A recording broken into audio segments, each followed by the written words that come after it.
This is the second battle between Panda Warrior and the Prussian Prince. The Prussian Prince is still commanding his demigryphs together with a line of spearmen and greatswords.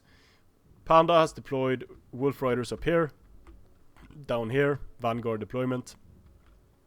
Asag the Slaughterer, a bunch of these savage orcs, a bunch of orc boar boy biggins, and let's see, orc boar boy biggins. They have a bonus versus large of 12, which is very, very useful against the Empire. So boar boy biggins, very good against infantry, very good against cavalry. Also cheap goblins to act as a screen. This is a very good greenskin army, I think, against what the Prussian Prince has brought here. You have the savage orcs charging in, doing a bit of damage. You have the ability to do a lot of damage to enemy infantry with orc boar boy biggins, and they also have the ability to damage the demigryphs. And now using Spirit Leech on the demigryph knights is also a very nice way to take down their health significantly. That was actually the fate of Buna. And the fate of Buna also much more effective than Spirit Leech against a unit like this.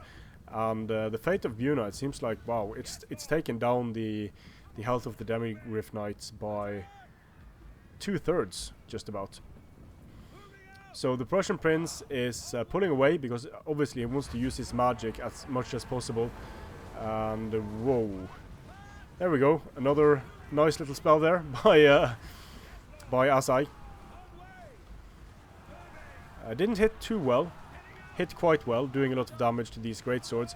And here come the orc boar boy biggins, the biggins, goblins, savage orcs, coming in here against the spears and the demigryphs. And once demigryph knights get surrounded like this in a blob of green bodies, it's hard to make them work effectively.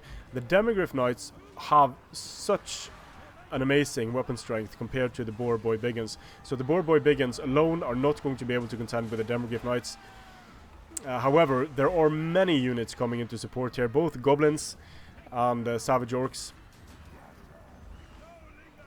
And the witch hunter here is getting attacked by goblin wolf riders, as well as Asag. He really wants to kill the witch hunter using Spirit Leech. Panda is using magic perfectly in this battle.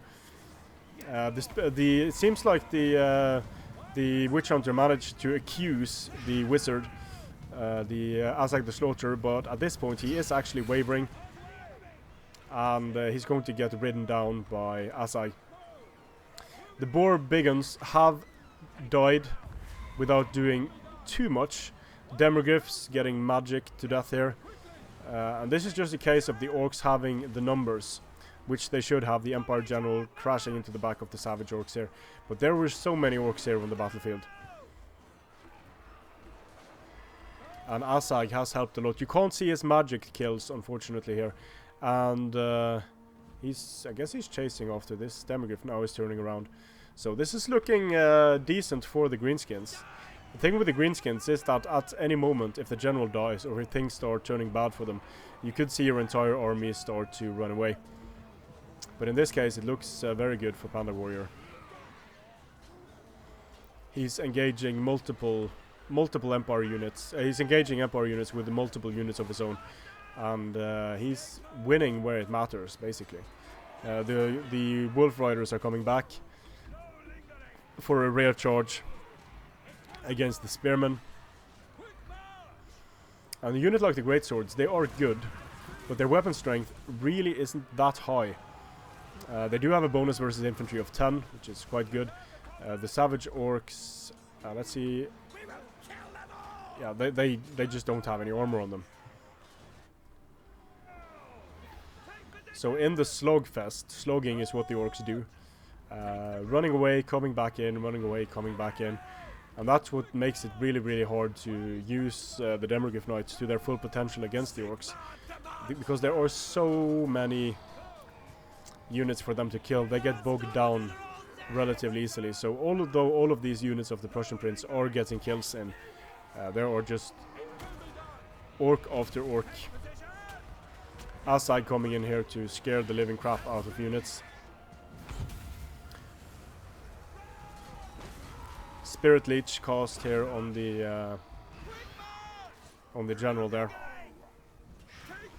So the Demogryphs and the Prussian Prince defeated here by the Orcs, something which makes me very happy to see, of course. And it also makes me very happy to see that Panda found 2 counters to the Empire army, bringing no less than 7 Savage Orcs and 5 Boar Boy Biggins.